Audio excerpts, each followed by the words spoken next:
out on today? Were they really off, or you somewhere in between? How do you sort of sum it up, I guess? Yeah, I'm not quite sure. I knew we prepared probably, but been the best preparation we've had for a few weeks, even a couple of months probably. We had some real intent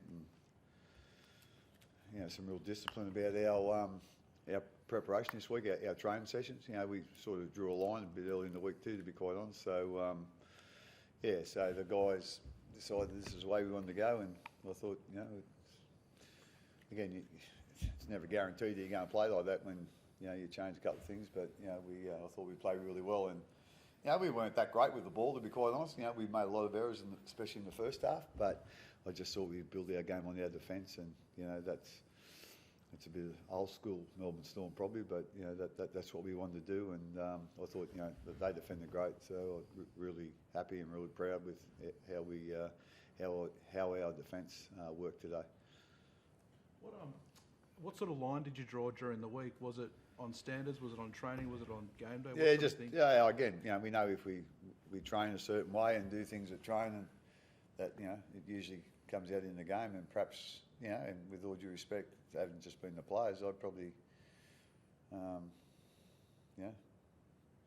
a little bit flippant as well, with our training. I would say flippant mightn't be the right word, but we just we knew we're getting that time of the year, so it was time to lift the standards anyway. But I think we probably hadn't been trained the way that we probably should or could have, and again, it's only 1 week, so we're not going to get carried away with it. But like I say, I think we set a couple of standards this week and today, and hopefully we can carry on from here.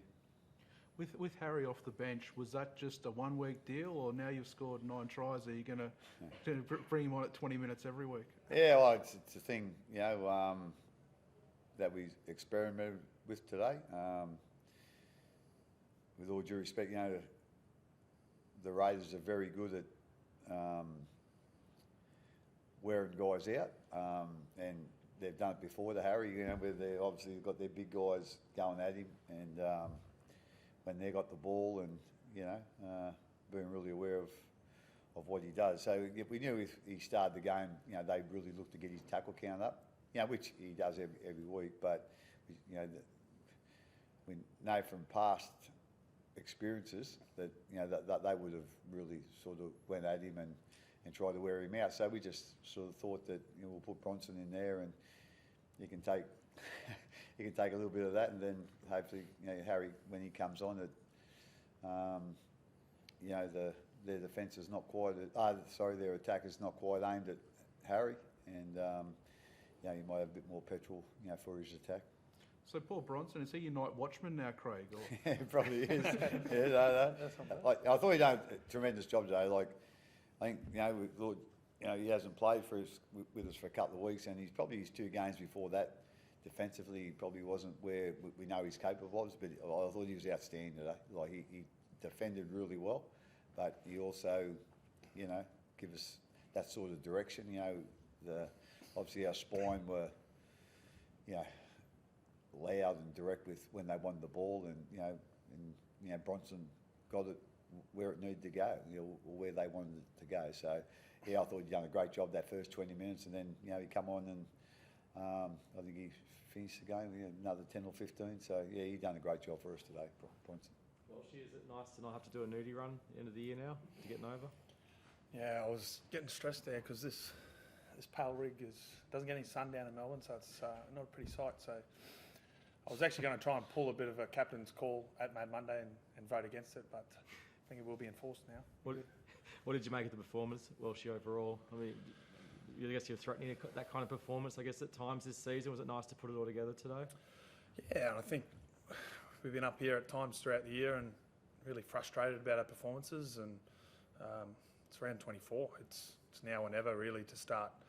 And we got a bit of a reality check last week against Penrith. I think Penrith and Broncos, 2 best teams in the competition, and clearly not where we need to be if we're trying to challenge those sides. So as Craig said, we had a really good week of training, and I played here a few times, a few seasons, and we've had great regular seasons. We've had minor premierships and smooth sailing, and then we get rolled in the finals. So I'm hoping it's slightly the other way around, where we're still finding our groove as a team and learning and building and hopefully hitting our straps towards the back end of the year. Everyone's sort of talking about the Panthers and the Bronx. Does it feel like you're almost flying under the radar a little bit at the moment? Yeah, I think so.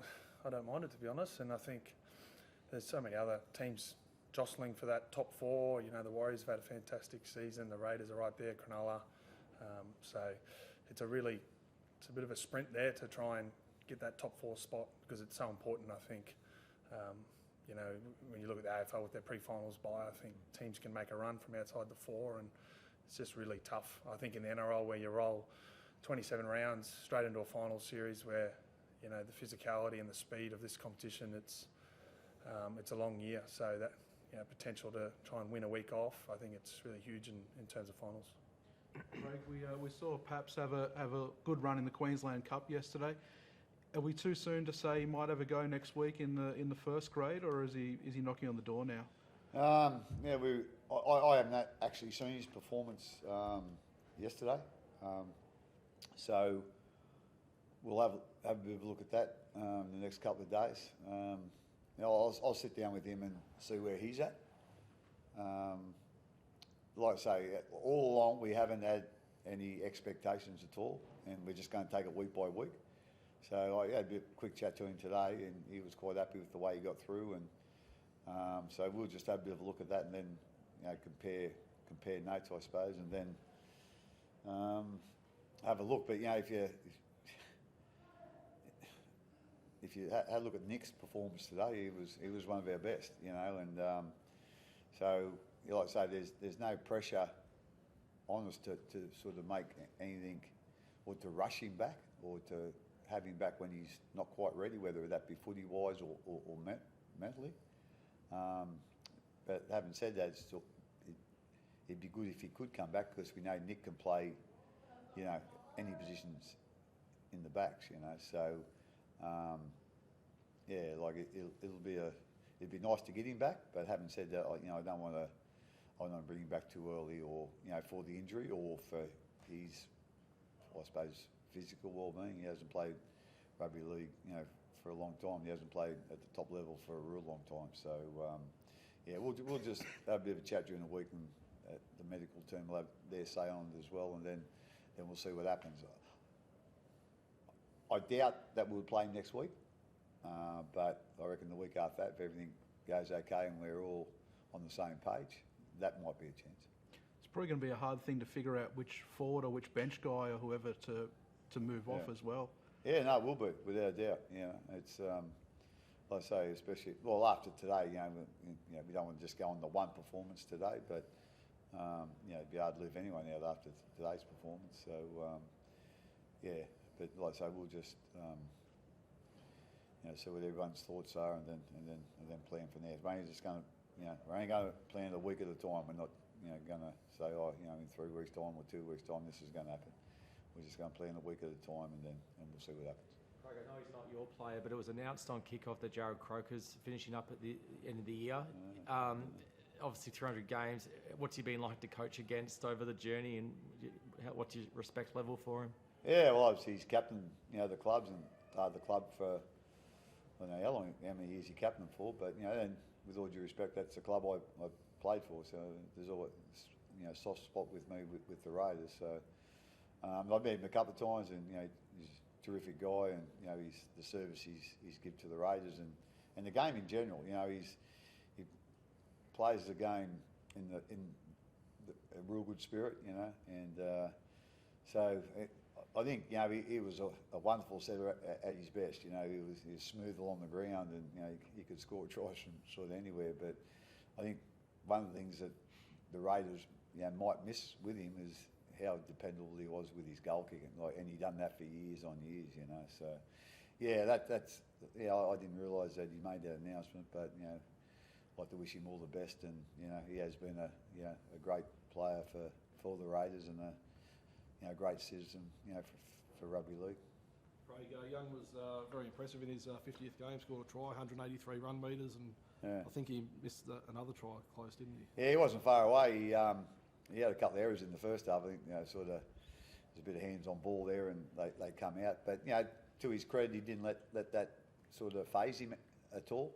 He just kept running hard and getting the ball, and I thought he had a great game, and it was great to see that he scored a try at the end, and it would have been nice if he kicked that goal from the sideline. I didn't know he could kick that far actually, or that accurately. He didn't miss by much, but probably would have brought the house down if he'd have kicked that. But we're really proud of Young, and our club's 25 years old, and he's the first player born and bred in Melbourne that's played 50 games for the Storm. So, and again, how far his games have been apart. Like he made his debut in 14 or 13, whatever it was, and then to play his 50th like in 23, that sounds unbelievable. But he obviously left us for a while, but to come back, and we're really proud of him. I know he's proud of the fact that he's the first Melbourne boy to play 50 games at the Storm, and hopefully we'll produce a few more in the years to come.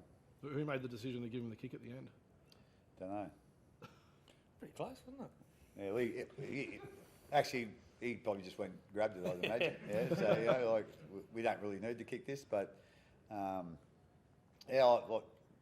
be quite honest, I don't think I've ever seen him kick a train either. Sometimes, some of these bullfeds grab it and start trying to kick goals after training. But I don't think I've ever seen him actually practice a goal. So I must say, I didn't expect him to even get it to the post from that distance out. But he didn't miss by far actually. So it would have been nice if he got it. But he had a great game for us, and always brings a lot of energy, to our team, to the club, to training, and he's a very valued member, of the club. And what was Will Warbrick's issue too? Yeah, he sort of jammed his neck up a bit at training yesterday. He got through training, and then he done a little bit of, a bit of contact at the end of training, and then I didn't think at the time it was too bad, but I think he woke up sore again this morning, and he was a bit concerned about it. So we decided that we didn't want someone going into a game like this, not quite sure whether they could do their job or not. So we just pulled him out, and Remus has been, chewing at the bit for a start again, and I thought he'd done a good job for us too, especially playing in a different position. So we're a bit low in stocks on the wing now. With Will not playing today, and George getting hurt, and Grant Anderson got hurt yesterday, playing for the Falcons. So hopefully, Will won't be out for too long. Thanks, guys. Thank you.